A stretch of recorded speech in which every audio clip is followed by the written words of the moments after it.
Hey beautiful people, it's me Daryl and I'm back with another video. Today's video will be a reading. Now I will be reading an excerpt from this book, Western Lane by Chetna Maroo, which is one of the long listed books of this year's Booker Prize. Now if you saw my video yesterday where I did a full review on this book, you will know that I absolutely love this book, and you will also gather a bit of context of some of the subject matter of what I'm about to read in here. I wanted to kind of highlight a passage here where grief sort of works its way into the narrative in such a subtle way.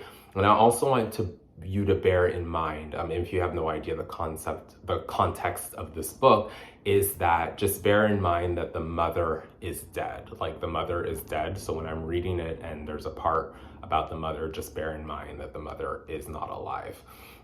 So here, let's get started. We walked slowly past the backs of the houses in our street. At home, Kush opened the fridge and asked me, did I want Coke? And I said, not really, and went into the garden. I stayed out until Pa and Mona returned home.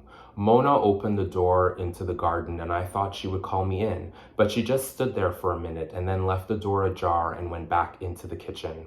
I followed.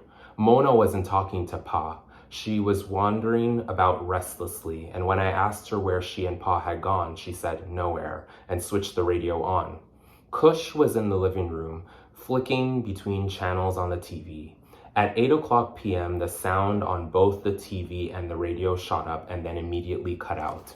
The silence coming after the sudden noise was terrible. Kush came into the kitchen, ready to ask what we had done, but when she saw our faces, she didn't bother. She went to bed early. It started raining hard. It was an awful evening, everyone on edge, and I didn't know why, and maybe no one else did either. At 2 a.m., when we should have been sleeping, we were all wide awake. Mona and I were lying still in our bunks because we were listening. Through our blankets and the noise of the radiator and the rain and the thick wet branches of the plum tree knocking against our bedroom window, to Kush out on the landing talking to Ma. Her voice was dark and whispering and anxious, and it made us anxious too. Pa's room was next door and we knew he must hear her. We knew that if we went to the landing, we would discover her backed against the end of the banister where we'd all loaded our coats, and that if we went out to get her, she would return with us to her bed. But no one went to get her. She was out there talking and listening, and it seemed to us that something was getting through. We heard her come back into the bedroom close to 6 a.m. Kush knew her way around the beds and all our things on the floor, or else she had become used to the dark. She didn't bang a knee on a bedpost or trip over a racket or a rucksack or anything else. She climbed under her blanket and lay there until an hour later, when everyone was up around her, and she got up too. I told Kush she could take my place in the queue for the bathroom. While I waited, I stood next to the radiator in the bedroom, trying to find a hot section. Air had been trapped inside our radiators for more than a month, which meant that big sections were cold and the house never got properly warm. My sisters and I dressed in long sleeves and hooded tops and said nothing to Pa. In the past, Pa would have fixed the problem right away, but now he ignored it. Mona came and stood next to me.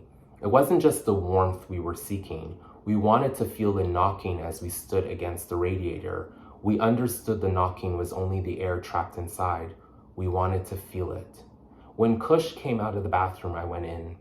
I put down the toilet lid and sat waiting for the hot water tank to fill up. I felt that it should have been me out on the landing, and I knew Mona was feeling that it should have been her. So that is a passage from this book. I find there's a lot of quiet, beautiful moments in this book as well. And like I said in my past review, is that some of it really stayed with me and resonated with me, especially through the past year that I've gone through.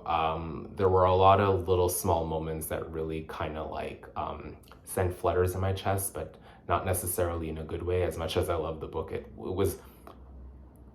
it hurt a little bit. But at the same time, like I said, not everyone's going to resonate with the book the same way that I did. But yeah, that is an excerpt from Western Lane. I don't know why. There's a lot of times I tend to forget the title of this book. I'm not really sure why, but anyway. That is an excerpt from Western Lane by Chetna Maroo. Hopefully something that I read there enticed you a bit. Did you like that excerpt? Is this a book that you're interested off the Booker long list? Did you read this book? Were you feeling it? Were you not feeling it? Let me know in the comments, please, and take care of yourselves. Love you always. Bye.